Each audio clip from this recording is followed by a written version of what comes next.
Bonsoir et bienvenue en ce lundi 12 avril 2021.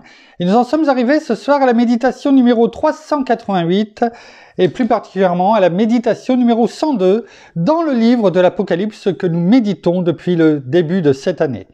Avant de poursuivre dans notre méditation du jour, eh bien prions. Père, dans le nom de Jésus, bien-aimé Saint-Esprit, une fois de plus, viens te révéler à nous, comme tu le fais au quotidien. Viens nous nourrir, viens vraiment faire le vide de tout ce qui est du monde, de toutes nos pensées qui peuvent te déplaire. Quelquefois, nous n'en sommes même pas conscients et nous te demandons pardon. Nous venons nous repentir de toutes mauvaises pensées, peut-être qui sont là encore dans notre cœur, en sachant que tu viens justement faire le nettoyage total, complet, mettre de l'ordre dans notre vie. Alors une fois de plus, Père, dans le nom de Jésus, eh bien que tout soit déclaré, proclamé dans notre vie encore aujourd'hui, afin que cela soit des bons fruits pour ta gloire, Père, dans le nom de Jésus. Merci, bien-aimé Saint-Esprit, de nous conduire encore ce soir. Amen. Alors oui, nous en sommes toujours arrivés et nous avançons dans ce quatrième message, quatrième lettre de notre Seigneur Jésus à l'église de Thyatire, et qui va du verset 18 au verset 29, et nous en sommes au verset 25. On va juste reprendre à partir du verset 24 pour que l'on comprenne bien, et on va englober le verset 25, uniquement parce qu'on finira par cela ce soir. Il est écrit: « Mais à vous, à tous les autres de Thyatire, qui n'ont pas cette doctrine, celle de cette Jézabel, et n'ont pas, comme ils disent, connu les profondeurs de Satan, je dis, je ne mets pas sur vous d'autres fardeaux, au singulier. » Mais on a très bien compris, on a médité ce que cela voulait dire. Seulement, verset 25, seulement ce que vous avez, tenez-le ferme jusqu'à ce que je vienne. Si ça n'était pas déjà le cas, eh bien, nous avons vu hier que notre Seigneur, eh bien, est venu, je n'en doute aucunement, faire de l'ordre dans nos vies. Oh, il ne lui faut pas longtemps pour le faire. Il ne faut pas longtemps. Ce Capharnaüm que nous avions encore peut-être dans nos vies, peut-être, en tout cas il l'a déjà fait, déjà à la croix, même si nous n'étions pas encore là sur cette terre, eh bien il l'a fait déjà. Il a tout fait, tout accompli, c'est ce qu'il a dit. Et il ne revient pas pour refaire les mêmes choses, il a déjà tout fait dans nos vies encore aujourd'hui, c'est-à-dire il a mis de l'ordre. Et notre vie n'est pas un Capharnaüm. Je le déclare et le proclame dans le nom de Jésus. Tout a été mis en ordre. Et c'est ce que nous devons faire, en tout cas aussi dans notre vie spirituelle. Nous devons mettre de l'ordre dans notre vie spirituelle. Et pour le faire, eh bien, la parole de Dieu est là, devant nous. Il nous parle. Il suffit de l'écouter et surtout de lui obéir, tout simplement en mettant en pratique ce qu'il nous dit. Jour après jour, et après jour, et après jour. Comme on balaye une maison et on la nettoie régulièrement. On ne le fait pas une fois pour toutes dans notre vie. Enfin, en tout cas, j'espère. Mais tous les jours, eh bien, on passe un coup de balai, on passe peut-être un coup d'aspirateur parce qu'il faut quelque chose de plus puissant. On nettoie ses rideaux, ses fenêtres, sa cuisinière, etc. On fait le ménage. Et spirituellement, eh bien, la parole de Dieu, eh bien, permet de faire le ménage, un ménage régulier, quotidien, journalier. C'est indispensable, afin que tout soit toujours propre, ordonné. Ne l'oublions pas. Et c'est ce que nous avons vu justement hier. Et pour terminer avec la première partie de ce verset 25, lorsqu'il était écrit « Seulement ce que vous avez, ce que vous avez. Hein, on avait vu hier, donc justement, comment dirais-je, l'adverbe grec pleine pour seulement, qui était un avertissement, hein, on a vu tout cela, et aussi, c'est pourquoi, et ça voulait dire aussi toutefois. Toutefois, on le voit notamment dans Matthieu chapitre 26, je l'avais pris exprès, je l'avais noté. Bien sûr, il n'y a pas que là, hein, mais j'avais noté le verset de Matthieu 26 au verset 39, que l'on connaît très bien pour l'avoir déjà médité, mais aussi parce qu'on l'a déjà sûrement entendu bien souvent et lu. C'est lorsque notre Seigneur est à Gethsémane et qu'il fait la prière.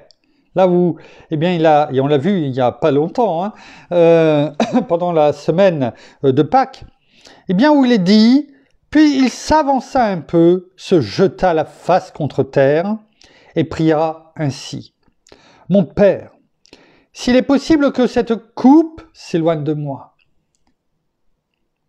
Toutefois, c'est le même adverbe grec qui est utilisé, pleine.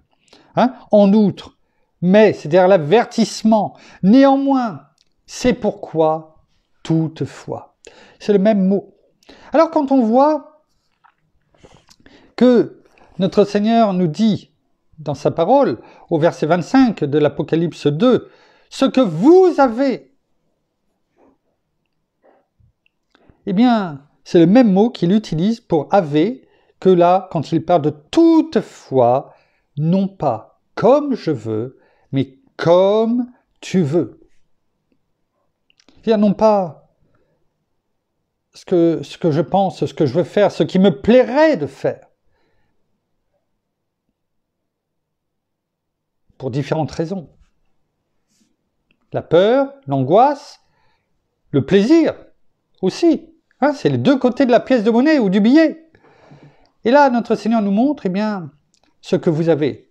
C'est-à-dire non pas, Père, ce que je veux faire, mais ce que tu veux que je garde en moi. Pourquoi tu veux que ce que tu m'as donné, au travers de la parole, au travers de ce pourquoi tu m'as créé, ce pourquoi la destinée que tu m'as donnée. Eh bien, Père, que ce ne soit pas selon ma volonté, mais selon la tienne. Le même mot qui est utilisé. C'était bon aussi de le rappeler. Voyons maintenant la suite et la fin de ce verset 25 ce soir. On le reprend. Donc, ce que vous avez, tenez-le ferme. On l'a vu hier un petit peu. Le Seigneur nous dit, eh bien, ce que je t'ai donné.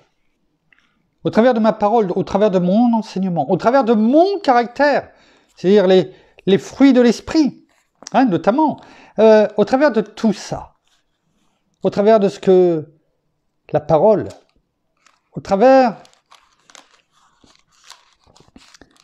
de tout ce que j'ai fait pour toi à la croix, eh bien, je te demande de le tenir ferme. Tu n'as pas reçu mon témoignage en vain. Mon sang n'a pas coulé pour toi en vain. Mon sacrifice à la croix n'a pas été inutile. Je me suis donné pour toi. C'est tout cela que nous avons. Cette certitude. Et quand il dit « tenez-le ferme », tout cela, tout ce que l'on vient d'énumérer, et tout ce que notre Père nous donne dans Éphésiens 6, versets 10 à 18, en tant qu'équipement du soldat. On l'a déjà dit bien souvent, un soldat ne part pas à la guerre comme si on allait à la plage. Il faut être équipé pour... À la plage, eh bien on y va, on sait qu'on va marcher dans le sable, on ne se met pas avec des chaussures de ville, on sait qu'on va aller sûrement se baigner, ben on met un maillot de bain, on se prépare pour la circonstance. On prend une serviette de bain, enfin on prend tout ce qu'on a besoin. Un soldat, il sait qu'il va partir à la guerre, eh bien il s'équipe en l'occurrence, il a tout son équipement, son barda, son fusil. À l'époque, son armure, son bouclier, son casque, son épée. ses sandales pour marcher sur tous les terrains.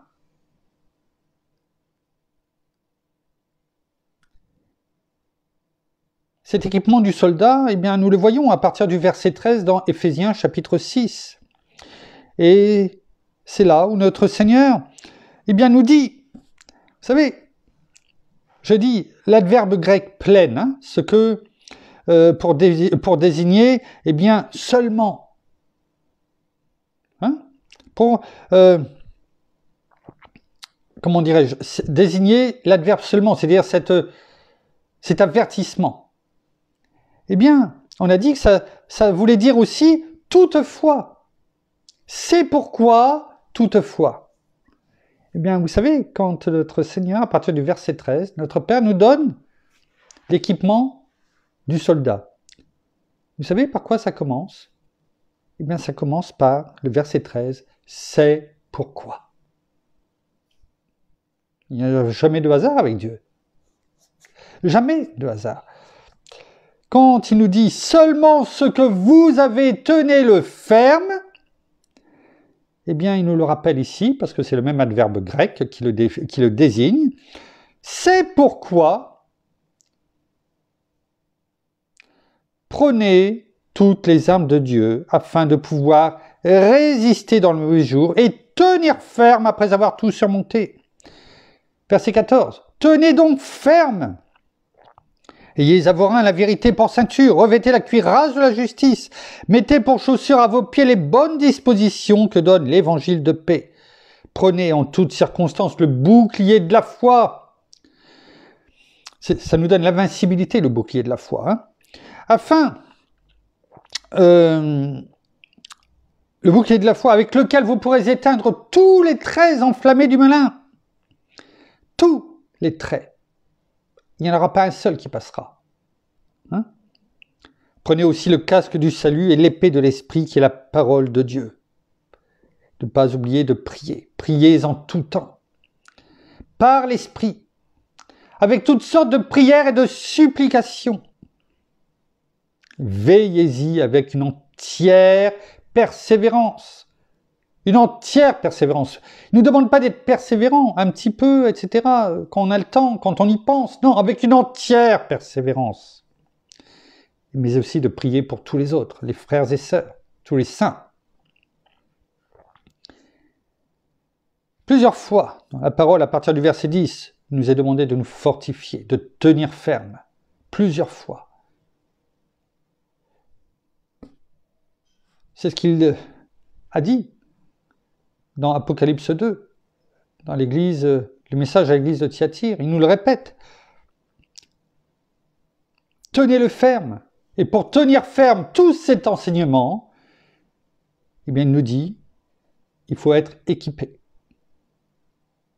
Si vous ne revêtez pas l'équipement du soldat chrétien, spirituel, vous ne pourrez pas faire face, eh bien, à ceux contre qui on se bat. Hein, et qui nous est donné au verset 12, « Car nous n'avons pas à lutter contre la chair et le sang, mais contre les principautés, contre les pouvoirs, contre les dominateurs des ténèbres d'ici-bas, contre les esprits du mal dans les lieux célestes. » L'ennemi, on le connaît, il est identifié, il est spirituel et non pas physique. Oui, bien sûr, il peut être physique en face de nous, mais parce qu'il est spirituel avant tout, et que l'esprit du mal est, comme il est rentré, eh bien, dans Judas, qui a trahi notre Seigneur et qui, ensuite, eh bien, l'a regretté amèrement, mais plutôt que de venir demander pardon à notre Seigneur, eh bien, a préféré aller se pendre, et donc finir ainsi, eh bien, dans le séjour des morts. Il aurait pu venir demander pardon. Le Seigneur ne l'aurait pas, malgré tout, sa trahison. Il l'a appelé, rappelez-vous, mon ami. Quelle leçon de la part de notre Seigneur. Quel mauvais choix de la part de Judas. Mais il y a une chose qui est sûre, c'est que si nous voulons tenir ferme, nous ne pourrons pas le faire sans le revêtement, sans l'équipement du soldat qui nous est donné, et on le répète souvent parce qu'il ne faut pas l'oublier, et le répéter tous les jours, non pas de façon religieuse, mais parce que c'est un ordre. C'est un ordre. Au verset 10, « Au reste, fortifiez-vous », c'est un ordre, EZ, l'impératif, dans le Seigneur et par sa force souveraine. Verset 11, « Revêtez-vous de toutes les armes de Dieu, pas de certaines. » Le but, c'est de ne pas en oublier. Un soldat, il part à la guerre. Quand il partait à la guerre, en tout cas en ce temps-là, pour reprendre, eh bien, et c'est toujours le cas aujourd'hui, il va pas, s'il oublie une seule chose de son barda, il a toutes les chances d'y rester. Il manquera une protection. Et c'est là où l'ennemi va le toucher. L'ennemi sait très bien s'il va nous manquer quelque chose. Et si on ne se revête pas des armes de Dieu, de cette armure, de cet équipement du soldat, l'ennemi le voit, le sait, et il frappera et nous touchera. C'est une certitude. Sinon, notre Père, dans la parole, ne nous aurait pas donné des ordres, ne l'aurait pas mis sous un temps à l'impératif. C'est une évidence. Tenez-le ferme, on a bien compris, jusqu'à ce que je vienne. Alors avant, tenez, on l'a vu, ça vient du verbe, on l'a déjà vu, ça vient du verbe grec kratéo, qui veut dire tenir fermement, ne pas lâcher, ne pas laisser partir. Tout comme un soldat ne doit pas lâcher son arme, autrement il lui manquera. Il doit tenir fermement. Il ne doit pas, comment dirais-je, laisser partir. L'ennemi ne doit pas prendre possession de quel que soit son équipement. Il ne doit pas laisser l'ennemi lui piquer son équipement. Parce que si c'est le cas, eh bien, le soldat chrétien sera en danger. Si nous ne nous équipons pas de tout ce qu'il faut, et si on ne tient pas ferme et qu'on ne fait pas attention à ce que l'on a, eh bien, l'ennemi, automatiquement, va le voir et attaquera à cet endroit-là. Pas ailleurs, parce qu'ailleurs, il sait qu'il n'a aucune chance. Aucune chance. Alors, s'il y en a un qu'il ne faut pas oublier encore plus, c'est le bouclier de la foi, avec lequel vous pourrez éteindre tous les traits enflammés du malin. Il essaiera, mais on aura tout ce qu'il faut pour éteindre. Hein? C'est je dirais, se revêtir de toutes les armes de Dieu, le matin, on le fait avec mon épouse, on le fait aussi le soir, à notre coucher. On ne le fait pas de façon rituelle, mais on le fait le matin comme une préparation spirituelle et le soir pour bien rappeler à l'ennemi que, de toute façon, que ce soit jour ou nuit, nous sommes équipés. Et que même s'il vient nous attaquer, nous sommes équipés, nous sommes habillés. Même si le soir nous sommes en pyjama, spirituellement parlant, nous sommes toujours prêts. C'est comme si on ne dormait spirituellement que d'un œil. Toujours prêt à combattre. Tenez-le ferme jusqu'à ce que je vienne. C'est ce qui nous est dit dans la fin de ce verset 25. Pour terminer avec le « tenez-le ferme », j'avais noté de regarder dans les autres versions ce qui ressort. Regardez, il est dit dans les différentes versions « Mais tenez fermement ce que vous avez jusqu'à ce que je vienne ». Dans une autre version « Mais ce que vous avez, gardez-le solidement jusqu'à ma venue ». seulement ce que vous avez, et restez-y attachés jusqu'à ce que je vienne. Vous voyez, ce n'est pas des mots, c'est fort ces mots.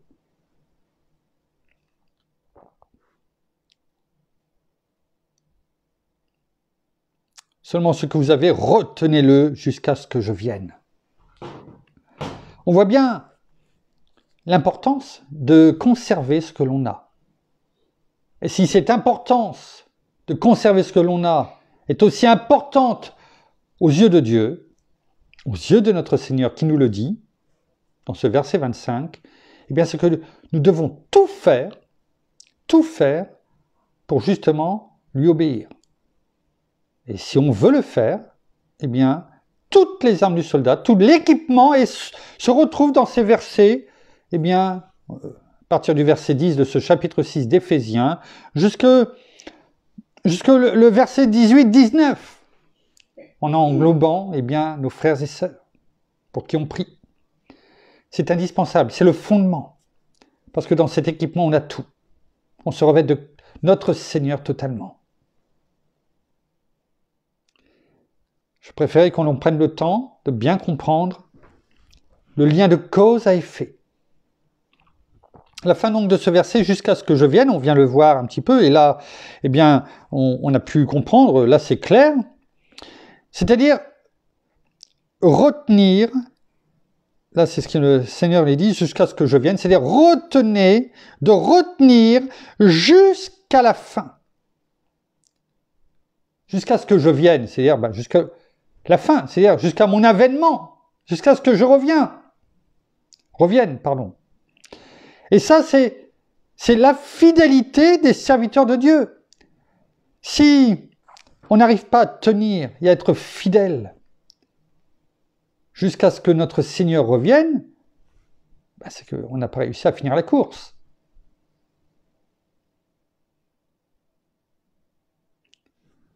Ça veut dire qu'on n'a pas été fidèle.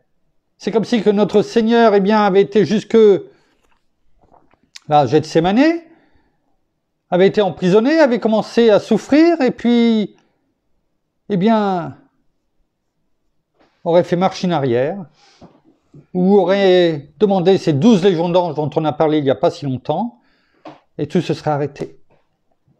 Il a montré sa fidélité, non seulement envers son Père, notre Père, mais envers chacun d'entre nous. Tellement il nous aimait. Comment aimons-nous notre Seigneur, notre Père, notre bien-aimé Saint-Esprit?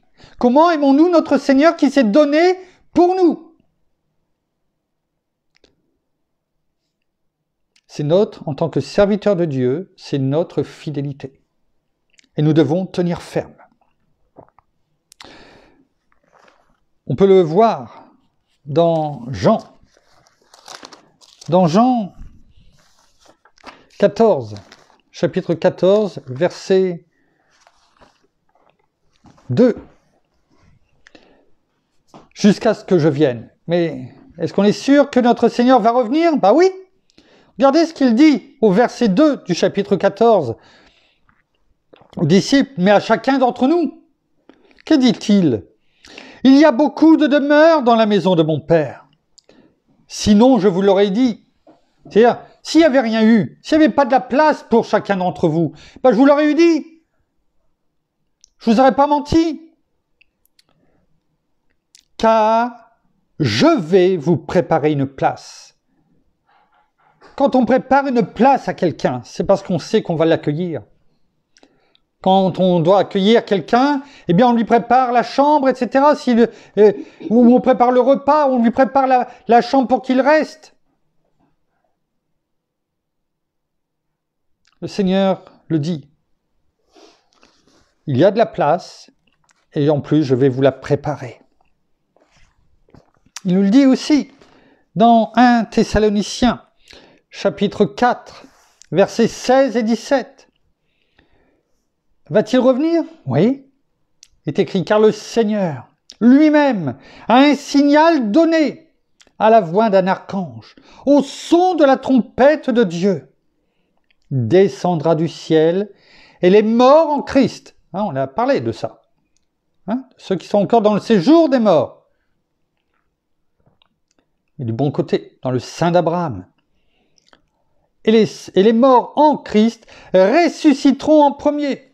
Ensuite, nous les vivants qui serons restés, nous serons enlevés ensemble avec eux dans les nuées, à la rencontre du Seigneur, dans les airs. Et ainsi, nous serons toujours avec le Seigneur. La parole ne ment pas. Hein. Ce qu'il a dit, il l'accomplit. Et il y en a tellement, tellement de promesses qui ont déjà été, de prophéties qui ont été révélées. Tellement. Dans Matthieu, retournons dans Matthieu. Dans Matthieu chapitre 10, verset 22. Le Seigneur nous dit, il ne nous trompe pas, jamais. Il nous dit, vous serez haïs de tous à cause de mon nom. Mais celui qui persévérera jusqu'à la fin sera sauvé. On sait pourquoi il faut persévérer jusqu'à la fin, tenir ferme jusqu'à ce que notre Seigneur vienne. Il nous le dit à plusieurs passages.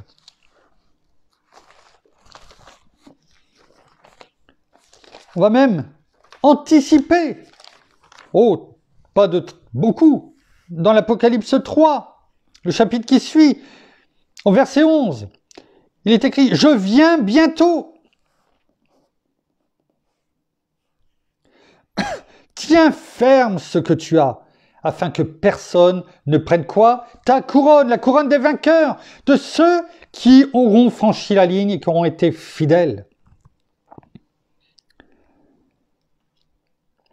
Et dans le verset qui suit, dans l'Apocalypse chapitre 2, eh bien, c'est ça qui fait le lien justement avec le verset 26. Il est écrit, on va juste le lire pour terminer, on le prendra à partir de demain. Il est écrit « Ô vainqueur, à celui qui garde mes œuvres jusqu'à la fin, je donnerai autorité sur les nations. » Voyez, il y a encore ce lien entre la fin du verset 25 et du verset 26. Pourquoi le Seigneur nous dit, garde-le fermement. Tiens bon, tiens-le ferme, jusqu'à ce que je vienne. Parce qu'au travers de ces quelques versets simplement, il nous a dit, il nous a prévenu. Oh, je prépare toutes choses. Oh, je viens bientôt. Mon temps n'est pas comme le tien, certes, mais t'en fais pas. Sois fidèle. Tiens le coup. Arme-toi, revête-toi de toute l'armure que je te donne. Tiens ferme. Fais-le au quotidien. Et ô vainqueur, à celui qui garde mes œuvres jusqu'à la fin, c'est une promesse qu'il nous fait. On y reviendra. Je donnerai autorité sur les nations. On sait qu'il y a de grandes récompenses. On sait qu'on a ce salut qui est pour nous, qui est déjà là. La seule chose qu'il nous demande, c'est à son image de tenir ferme jusqu'à la fin. Et le Seigneur l'a fait jusqu'à la fin, lorsqu'il a dit « Tout est accompli ». Puissions-nous dire également « Père, je tiens ferme jusqu'au bout. Non pas ma volonté, mais ta volonté. Merci parce que tu nous as tout donné afin que nous tenions ferme jusqu'à la fin, afin que nous puissions vraiment aller jusqu'au bout avec toi, afin de pouvoir avoir cette couronne qui nous est donnée, remise par notre Seigneur lui-même. Et que nous puissions dire aussi lorsque tu reviendras, ou lorsque tu viendras en tout cas nous chercher, et que nous serons en ta présence, que nous puissions dire « Ouais Seigneur, tout est accompli. Je fais ma part. Non pas ma volonté, mais ta volonté. » Merci Père, merci Seigneur, merci bien-aimé Saint-Esprit. Nous terminons par la prière. Oh, merci Seigneur, et bien encore pour ta parole ce soir. Merci parce que nous voulons nous fortifier en ta force souveraine. Et nous nous revêtons chaque jour de toutes tes armes, Père, que tu nous as données, que tu nous as ordonné de revêtir afin d'être là, prêt au combat vis-à-vis de l'ennemi, de refuser, de rejeter, de refouler tout, pas de refouler, mais de remettre toute chose en ton nom, Seigneur Jésus, et surtout de combattre avec les bonnes armes, mais surtout avec la foi que nous avons en toi, cette foi, cette espérance. Toi qui es notre Seigneur, notre Sauveur, toi qui as tout accompli à la croix, toi qui as tout fait pour nous, pécheurs, que tu ne connaissais pas, tu nous as montré ton amour envers nous. Et toi, Père, combien tu nous aimes, combien tu nous as aimés, puisque tu as laissé ton Fils, tu as donné ton Fils pour le pardon de nos péchés.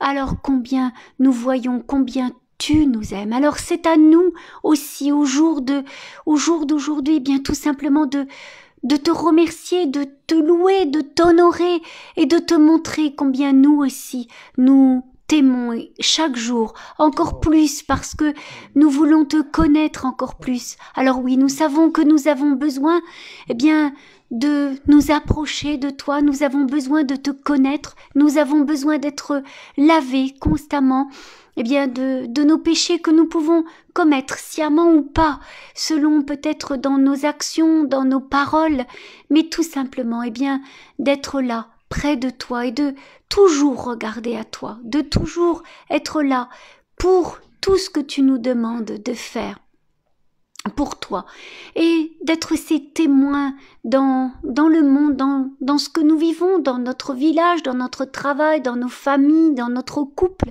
simplement de montrer, eh bien, ce premier commandement, Seigneur, que tu nous as donné, que tu as donné aussi à tes disciples, qui est de nous aimer les uns les autres. Et c'est par notre amour aussi, eh bien, que nous pouvons et que nous allons montrer aux uns et aux autres aussi pourquoi nous sommes différents. Tout simplement parce que tu habites en nous, bien-aimé Saint-Esprit, et que surtout, eh bien, nous avons Christ aussi, nous t'avons Seigneur, alors nous sommes différents et c'est simplement pourquoi nous voulons le montrer, non pas pour montrer en disant aux autres voilà nous avons quelque chose de plus, oui nous avons quelque chose de plus, mais ce quelque chose de plus, eh bien vous aussi vous pouvez l'avoir et c'est ce que tu nous demandes de faire aussi aujourd'hui.